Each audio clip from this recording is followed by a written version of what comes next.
리틀 도서관, 매주 한 권, 휴먼 터치. 저는 일상에서 책과 다정하게 지냅니다. 사람과 세상과 더 다정하게 지내고 싶어서 책 맛보기를 합니다. 겁도 없이 유튜브에 리틀 도서관을 오픈한 지 1주년이 되었습니다. 코로나 팬데믹에 내몰려 궁여지책으로 시작한 책 맛보기가 이제 일상으로 자리를 잡았습니다.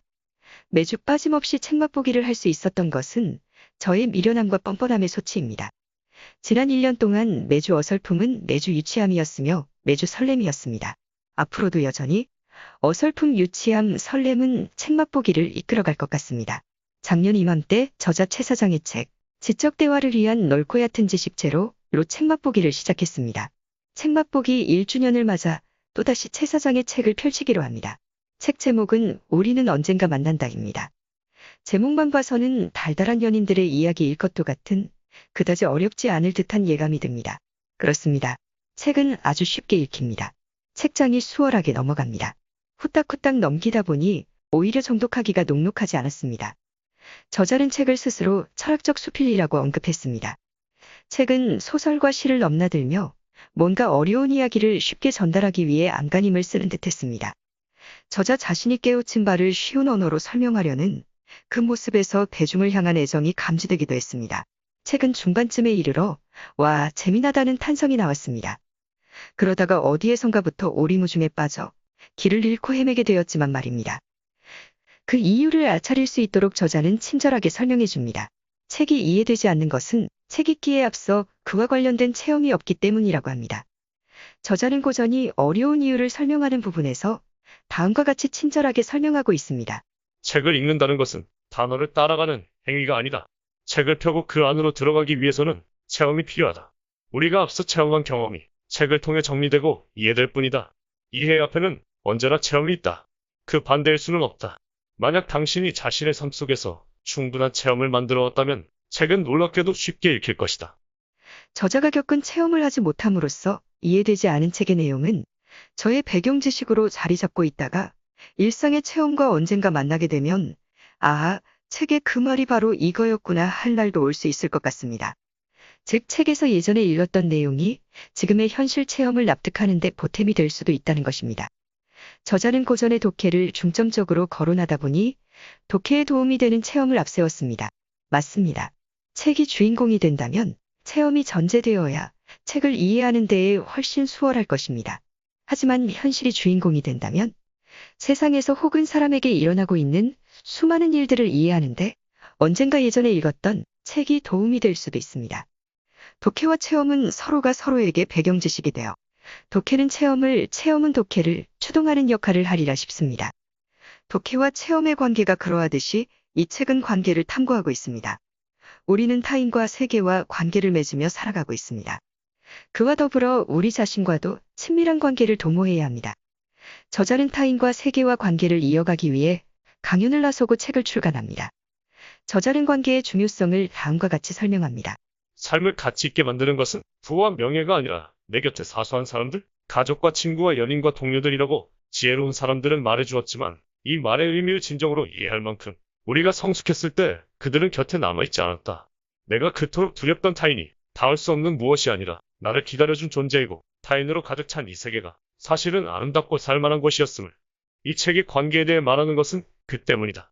내 마음에 자리 잡은 관계에 꼬인 실타래를 풀어 타인을 만나고 세계와 재회하기 위해. 저자는 관계를 맺기 위해서는 언어가 매개체가 될 수밖에 없다고 합니다. 언어가 관계를 위한 필수적인 도구라는 사실을 저자는 다음과 같이 설명합니다. 관계에 대한 탐구로서 계획된 이 책에서 언어에 대해 말한다는 것은 의무에 가깝다. 그것은 언어가 자아의 고립을 넘어 외부의 타자에게 닿을 수 있는 거의 유일한 통로이기 때문이다. 우리는 말과 글이 얼마나 오해의 소지가 많은지 대강이라도 그 한계를 느끼고 있다. 하지만 어쩔 수 없지 않은가. 언어의 태생적 한계와 불합리성을 감수하고서라도 타인에게 닿고자 하는 것을. 언어의 불완전성, 언어의 태생적 한계, 어쩌면 이러한 부족함이 자유와 즐거움의 본질인지도 모른다. 우리가 책과 시를 읽는 이유, 그것이 나를 자유롭게 하고 즐겁게 하는 이유는 저자의 생각이 오롯이 나에게 주입되는 것이 아니라 내가 그것에 개입하고 재해석하고 의미를 부여할 수 있어서인지도 모른다. 그래서 역설적이게도 언어의 비좁은 통로는 열린 장이 된다. 저자와 독자는 그곳에서 만나 대화를 나누고 각자 깊게 생각하며 비로소 작품의 의미를 함께 부여한다. 저자는 마치 리틀 도서관 책맛보기의 존재 이유를 대변하고 있는 듯합니다. 책맛보기 1주년에 걸맞은 안성맞춤 책을 고른 것 같아 마음이 흐뭇해집니다. 그런데 저자는 모든 관계는 통증을 유발한다고 합니다. 나와 나의 신체를 분리해서 설명하는 저자의 논지를 따라가 보기로 합니다. 통증은 하나의 말이다. 신체가 나에게 건네는 말이다. 입이 없는 신체가 자신이 존재하고 있음을 나에게 알리는 유일한 방법이 통증인 것이다. 그런 의미에서 통증은 자아와 신체가 관계 맺고 있는 방식이고, 동시에 자아와 신체는 통증으로 서로의 존재를 확인하게 된다. 나는 통증을 통해 비로소 내 신체의 내면을 보고, 신체는 통증을 통해 내면을 보는 나를 본다. 통증이 하나의 관계 방식이라면 내가 타자와 관계 맺는 방식도 넓은 의미에서의 통증인 것이다. 나와 나의 신체가 그러하듯 나와 타인도 통증을 통해 관계를 맺고, 통증을 통해 서로의 존재를 확인한다. 나는 통증을 통해 비로소 신체의 껍질 안쪽으로 펼쳐진 타인의 내면을 보고, 타인은 통증을 통해 자신의 내면을 보는 나를 본다. 그렇지 않았던가? 그와 함께 한다는 것, 그것은 모든 순간이 자극이고 통증이었다. 너와 나의 만남은 세계와 세계의 충돌에 가깝다. 너를 안다는 것은 나의 둥근 원 안으로 너의 원이 침투해 들어오는 것을 감내하는 것이며, 너의 세계의 파도가 내 세계의 해안을 잠식하는 것을 견뎌내야 하는 것이다. 저자의 이 정도 설명까지는 이해할 수 있었습니다. 하지만 이해가 버거운 부분도 있었습니다. 저의 이해가 아직 가닿을 수 없었던 의식에 대해 설명하는 부분을 옮겨봅니다. 내면의 의식을 자신의 신체와 구분하지 못하는 사람은 신체가 죽으면 나의 의식도 함께 소멸한다고 생각한다. 하지만 의식이 무엇을 의미하는지 이해하는 사람은 의식이라는 현상이 꺼지거나 소멸할 수 있는 종류의 것이 아님을 쉽게 이해하게 된다. 자아의 내면 세계는 죽음도 소멸도 단절도 경험하지 않는다. 나의 의식은 유연하게 연결되어 있고 단 한 번도 꺼지지 않는다. 그것은 나의 의식과 독립해서 존재하는 세계나 시간이란 존재하지 않기 때문이다. 의식은 지금 당신 눈앞에 펼쳐진 세계, 그리고 그것을 보는 자이다. 나의 의지와는 무관하게 지금 내 눈앞에 세계를 마주하고 있다는 그 상황, 세계와 자아가 얽혀있는 이 관계가 바로 의식이다. 이 의식은 사라지지 않는다. 내가 정지하고 죽음에 이르러서도 그렇다. 이 우주의 어딘가에서 나와 당신의 의식은 또 다시 발현될 것이다. 분명한 것은 오늘 당신의 의식이 특정한 조건을 갖춰 발현되었듯이 먼 이후의 어느 날도 당신의 의식은 특정한 조건 속에서 다시 발현될 것이라는 점이다. 이렇게 저자는 자아와 세계의 관계를 설명하면서 의식이라는 용어를 신비하게 여겨지도록 합니다. 저자 자신이 가장 관심을 갖고 있는 주제가 의식이라고 합니다. 의식에 대해 저자가 탐구한 결과를 다음과 같이 공유하고 있습니다. 세계와의 관계 문제에서 지금까지 내가 도달한 잠정적인 결론은 자아 밖에 외부 세계가 존재하는지 매우 의심스럽다는 것이다.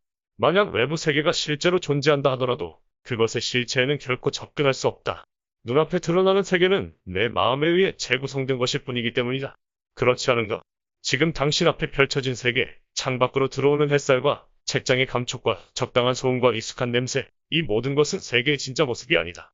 나의 감각 기관을 통해 왜곡되고 재구성된 모습일 뿐이다. 나는 세계의 실체를 보는 것이 아니라 나의 감각 기관과 내가 그려주는 세계의 그림자를 본다. 그런 의미에서 인간은 모두 자폐하다. 모든 의식적 존재는 자신의 마음 안에 갇혀 산다. 이러한 결론은 엉뚱한 상상이 아니다. 서구의 관념론 철학뿐만 아니라 고대 인도인들의 중요한 결론이기도 하다. 그들은 이 세계가 자기 자신에 의해 재구성된 자아의 세계임을 지혜롭게 설명한다. 세계는 내 외부가 아니라 나의 내면에 있다. 세계는 자아라는 그릇 안에 담긴다. 세계는 자아와 독립해서 객관적으로 존재하는 것이 아니라 나의 주관에 의해 해석된 무엇이다. 나는 내가 해석한 세계에 갇혀 산다. 이러한 자아의 주관적 세계, 이 세계의 이름이 지평이다. 서양 철학에서는 지평을 자아의 세계가 갖는 범위로 사용한다. 즉 지평은 나의 범위인 동시에 세계의 범위다. 우리는 각자의 지평에서 산다.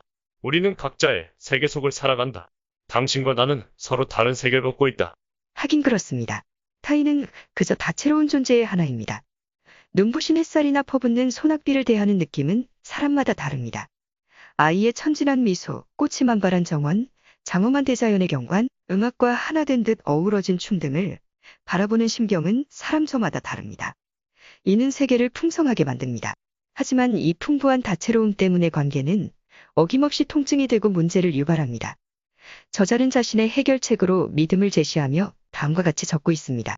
타인에 대한 이러한 관점, 이것이 내가 타인과의 관계를 어렵게 느끼는 근본적인 이유다. 우리는 선택해야 하는 것인지 모른다. 타인에게 닿을 수 없다는 진실을 인정하고 외로워지거나 타인에게 닿을 수 있을 것이라고 스스로를 속이며 매번 좌절하거나 나는 어차피 타인에게 닿지 못하고 타인은 어차피 나에게 닿지 못한다. 그렇다면 너는 왜 사람들을 만나고 말을 하고 글을 쓰는가? 그것은 내가 믿기 때문이다. 나처럼 자의식을 가진 타인이 존재할 것이라고 믿고 그에게 어느 정도나마 닿을 수 있을 것이라 믿기 때문이다. 나는 당신이 존재하기를 바란다. 내 눈앞에 드러나는 육체라는 껍질을 넘어 저 외부의 당신의 의식이 세계의 또 다른 관찰자가 실제하기를 바란다. 나의 언어가 당신에게 전해진다면 내가 느끼는 감정의 미묘함을 당신도 느낄 수 있을 것이라 믿는다. 타인과 나는 같을 수도 없고 같아야 될 이유도 없습니다. 무한한 세계와 다양한 타인을 일개한 사람이 어찌 완벽하게 이해할 수 있겠는가? 라는 사실만 인정해도 관계는 훨씬 너그러워질 것 같습니다. 내가 현재 아파하고 있는 이 상처는 타인이 나에게 준 것이라기보다는 내가 스스로 만들어낸 상처일 수 있습니다. 그렇다면 통증을 해결하는 방법은 의외로 간단합니다. 내가 만들어낸 내 상처를 가만히 들여다보는 것만으로도 충분한 치유에 가닿을 수도 있을 것 같습니다. 자기관조에 이를 수 있는 능력이 키워지기를 소망해 봅니다. 저자의 고매한 논지를 한순간에 저의 유치한 수준으로 이해한 것 같아 죄송한 마음이 듭니다. 이해를 제대로 한 것인지는 모르지만 저자는 타인이나 세계의 문제는 곧 자신의 지평이 만든 문제일 수 있음을 시사합니다. 그렇다면 그 문제들은 나의 지평이 달라진다면 감쪽같이 사라져 버릴 수도 있는 것들입니다. 저자는 관계를 강조하기 위해 죽음을 불러들입니다. 우리들의 지평을 달라지게 하는 데에는 죽음만한 것이 없을 듯합니다. 저자는 시간이 한정없이 주어지는 것이 아니므로 지금 타인을 이해하고 관계 맺으라고 합니다. 사라지기 전에 이별을 맞기 전에 겁내지 말고 다가서서 관계를 맺으라고 다음과 같이 간곡하게 말합니다. 오늘날의 현대인이 죽음이라는 탐탁지 않은 대상과 마주해야 하는 이유, 아무도 말해주지 않는 끝과 소멸에 대해 말해야 하는 이유는 그것이 나와 타자, 나와 세계가 어떻게 관계 맺고 어떤 의미를 갖는지가 죽음을 통해서야 비로소 드러나기 때문이다. 마지막 순간에 이르러 내가 뭔데 아쉬운 것은 왜 그렇게 하지 못했을까? 슬픔과 후회 속에서 안타까워하는 것은 지금의 당신이 하찮게 여기는 가족, 친구, 나를 사랑해주던 이들이다. 나는 그때 그들을 돌보지 않았다. 나는 사랑하는 이의 손을 잡지 못했고 그의 맑은 눈동자를 마주하지 못했다. 행운처럼 주어진 맑은 계절에 함께 걷지 못했고 흐려지는 날이면 함께 울지 못했다. 한 번의 기회가 주어진다면 잠시나마 그때로 돌아갈 수 있다면 나는 아름답던 그의 얼굴을 보고 그의 손을 잡고 서로의 어깨에 기댈 것이다.